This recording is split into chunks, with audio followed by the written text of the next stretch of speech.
Bonjour et bienvenue dans Ciné Clip Clap. Aujourd'hui, je reçois Benjamin Biolay à l'occasion de l'ouverture du Festival du film de Bruxelles pour parler de Pourquoi tu pleures, une comédie dans laquelle il interprète un futur marié indécis. Je parlerai ensuite de Crack, un très bon film avec Gilles Lellouche qui incarne un trader de Wall Street haut dans l'ongle alors que le génial François Cluzet fait des merveilles dans la peau d'un technicien de surface. Nous ne pourrons pas éviter l'incontournable Transformers 3 des studios de Steven Spielberg ni le DVD qu'il faut absolument regarder cette semaine, Tron, l'héritage. Crack, on avait déjà eu l'argent d'Émile Zola et Wall Street d'Oliver Stone. Voici sur le même thème Crack de Fabrice Genestal. La critique et le public sont tous deux divisés, certains le trouvent peu crédible, d'autres instructifs. Personnellement, j'ai apprécié cette histoire de trader qui pense avoir trouvé la recette scientifique pour prévoir les hausses et les baisses de la bourse. Seul, il croit pouvoir devenir le maître du marché depuis son bureau de Manhattan et devenir extrêmement riche. Et voilà, nous le savons tous, c'est un métier très risqué. Du plus loin que je me souvienne, j'ai toujours été attiré par le risque. C'est comme ça que je suis devenu trader. 1 milliard. C'est largement au-dessus des limites autorisées. Qu'est-ce que tu fous du contrôle des risques? La belle vie, il a quoi la belle vie? On s'est fait déchirer, ça veut dire que ça marche pas. It's the first time you cost the bank $30 million. You're fired! Get out! I'm back. Tomorrow, we'll make 300. Gonna beat this son of a bitch. Ce soir, on fait 2 milliards. Demain, 4. Après-demain, 8. How much are we losing? 200 million. Sell everything! On dépasse la barre d'1 milliard, là. C'est moi qui fais le marché maintenant. I'll be goddamned if I'm gonna lay around on my ass while this cocksucker makes a fortune. Let's go big. Really fucking big. Do it fast, bro. Do it quiet. Ouais, quoi? C'est passé en négatif à moins 400 millions de dollars. C'est pas possible, moi. J'ai 2 milliards à investir, moi. Comment je fais? Je m'aurais pas. Je m'aurais pas! The world is ours. We are the future. You heard the man, okay? The world is ours. Mon père est une femme de ménage. François Cluzet, fallait-il des petits mouchoirs pour se le rappeler, est un de nos plus grands acteurs. Il en fait une nouvelle fois la preuve avec Notre père est une femme de ménage. Comment peut-on grandir ado en banlieue dans un lycée quand on a une mère au foyer et un père qui fait des ménages? C'est le propos de la réalisatrice Safia Azedine qui adapte son propre roman. Mais au lieu d'opter pour la facilité qui serait la gravité, elle grandit son film en le scandant de très bons mots drôlissimes. Rien de tel qu'une bonne bande-annonce pour vous le prouver. Putain, mon frère, même mon daron, il a un taf pourri, hein, mais pas comme le tien. Il fait pas un boulot de femme, gros. Polo, allez, ramène-toi, là, j'ai besoin de toi. J'ai pas fini d'épousseter. Pourquoi tu dis pas faire la poussière? Parce que faire la poussière, en vrai, ça veut rien dire. Épousseter, c'est plus français, au fond. Oh, qu'est-ce qu'il est tatillon depuis qu'il a lu un livre, il est là. Change pas de boîte, crétin. C'est sûr, y a rien dans l'île de France. Alex, laisse tomber, t'as pas le bon cul pour ça, tu seras jamais une Renoir. Tu me saoules. Quels sont vos principaux défauts? Feignasse. Hé, Conchita, ramène tes poils, il y a de la poussière sous les tables. Pauvre con. J'ai une petite queue. Bah, T'es pas obligé de faire le sympa. mais je fais pas le sympa. Attends, une petite queue que je te filerai un bout de mes fesses pour faire une greffe. Dans les grands restaurants, tu peux pas mélanger les goûts qui vont pas ensemble. Hein. D'accord, on n'est pas dans un grand restaurant. T'exagères, il est bien quand même. Je t'ai noté une phrase super chic que j'ai entendue hier soir à la télé. Dans ta rédac, elle va te déchirer. Il me semble indispensable de souligner le fait que. Tu vois? T'es pas un crétin, tu vas pas finir comme moi. Hein. Ça veut dire quoi, finir comme toi, papa? Ça veut dire que tu regardes plus souvent le sol que le ciel.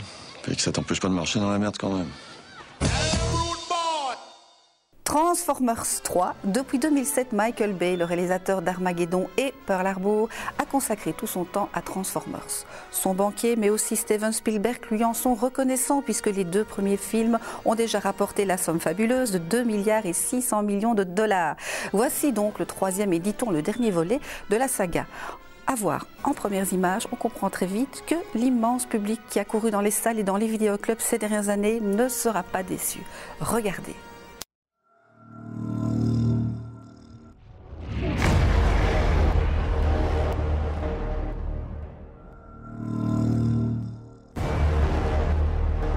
Notre course à l'espace des années 60 est né en réponse à un événement.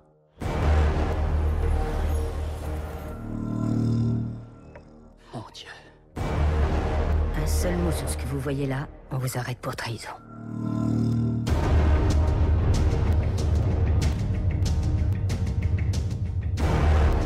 Les humains n'ont pas révélé tout ce qu'ils savaient sur notre planète. Vous nous avez menti. Vous avez commis une grave erreur.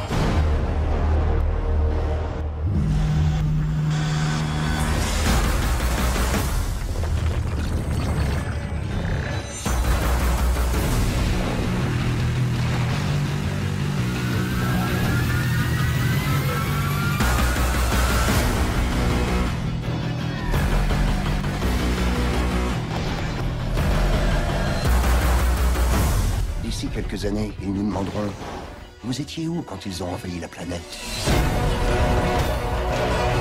Ça va aller, je te le promets. C'est fini. Je suis désolé, mais c'est fini.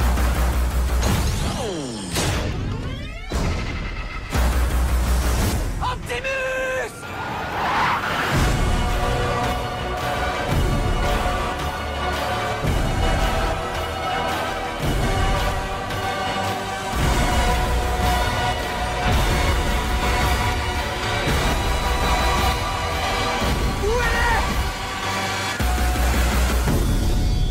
À défaut de croire en nous, ne cessez jamais de croire en vous.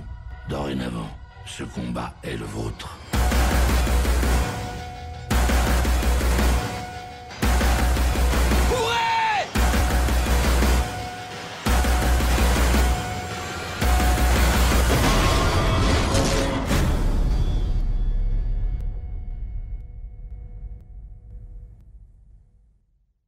Présenté au dernier Festival de Cannes dans la quinzaine des réalisateurs, Pourquoi tu pleures a tout pour vous faire rire et sourire. Au cours des 4 journées que vous allez vivre avec lui, Benjamin Biolay va affronter sa mère Nicole Garcia et sa sœur Emmanuelle DeVos, mais aussi être confronté avec sa très nombreuse belle famille israélienne. Tout cela en l'absence de sa promise qui, elle, s'est esquivée, le laissant en proie à la tentation et aussi au doute. Je vous garantis que ce film va vous amuser et vous divertir. Un vrai Woody Allen à la française. Et si on en parlait avec le principal intéressé?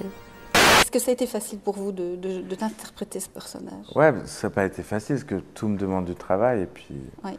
il faut toujours prendre les choses très au sérieux quand on fait même un personnage qui a l'air facile à jouer, mais là il l'était parce que c'était très écrit, extrêmement écrit, donc très précis, et que j'avais la chance de très bien connaître Katia dans la vie, et c'est son premier film, et au lieu d'avoir un personnage central qui soit une femme, par pudeur, elle a choisi de mettre un jeune homme. Il y a beaucoup d'elle à travers ce personnage. Est-ce que vous croyez au mariage? Qu'est-ce que vous pensez du mariage en général?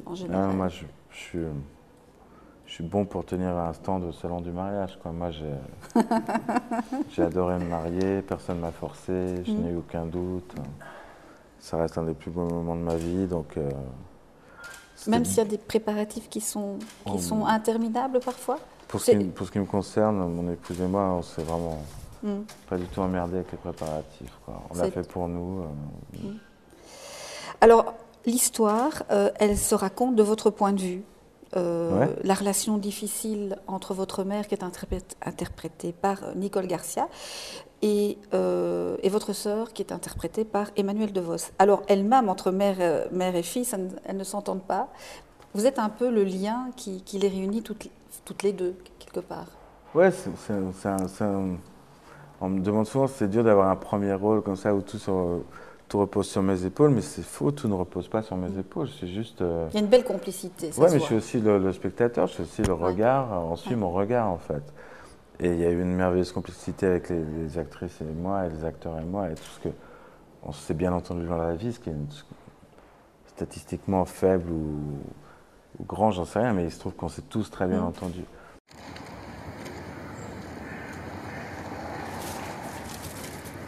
Bon, bah, vas-y, dis-lui. Me voilà, papa, je me marie. La prochaine fois que tu me verras, je serai en blanc. Je t'aime et je suis très heureux. Je vais pas me taper 3 Tata Monique à mon mariage alors que j'en ai jamais rencontré une seule. Bah, va pour Tata Monique. Oui, mais c'est sûr, ça fera l'occasion. Mais comment Comment ça, Anna n'est pas là? Qu'est-ce que tu veux que je te dise? Elle a des angoisses. Comment ça, elle a des angoisses? Sur moi que tu te marieras jamais. Faut pas que tu te maries, hein. Jure! Dis pas, putain, dis pas ça. Tous les jours, tu peux rencontrer quelqu'un d'autre. Tous les jours.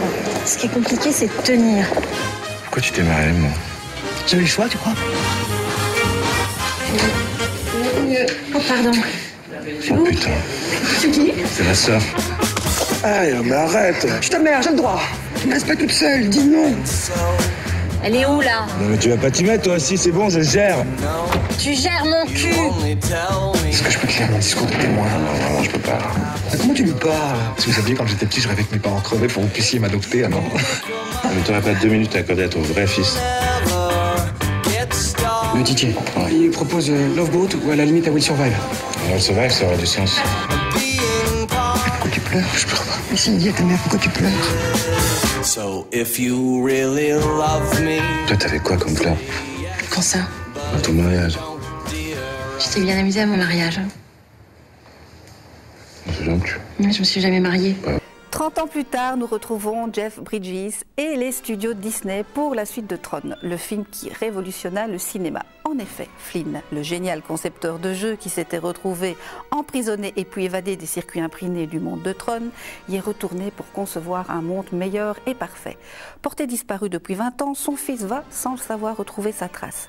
Spectaculaire et admirablement bien réalisé, ce nouvel épisode de Tron est une réussite totale. Je vous conseille de regarder le film avec un home cinéma ou avec des écouteurs pour en profiter pleinement. Un grand divertissement servi par l'excellent Jeff Bridges qui interprète les deux rôles, celui du bon et du méchant, et ils s'affrontent évidemment. Vous allez adorer. Je t'avais promis que si un jour j'apprenais quoi que ce soit sur ton père, tu serais le premier à le savoir, pas vrai?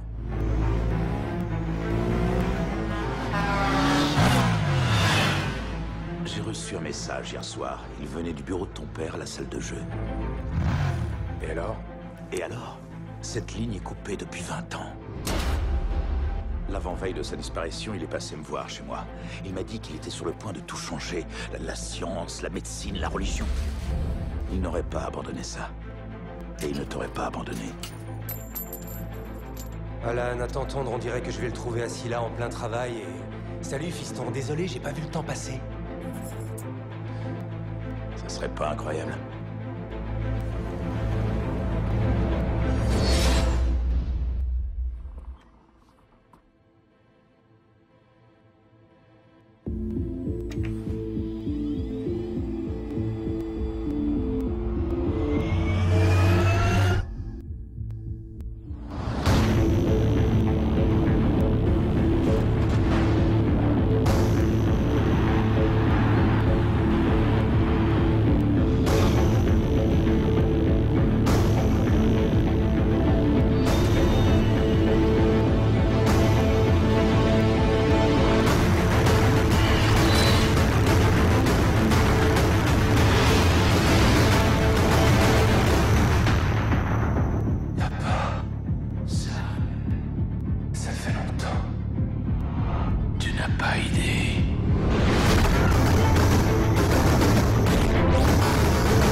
Voilà, Ciné Clip Clap, c'est fini pour aujourd'hui. Je vous retrouve la semaine prochaine, même heure, comme tout cet été, car l'affiche de ces mois de juillet et d'août sera très belle, et dans les salles et sur DVD. Alors d'ici là, bon cinéma et belle évasion sur Liberty TV.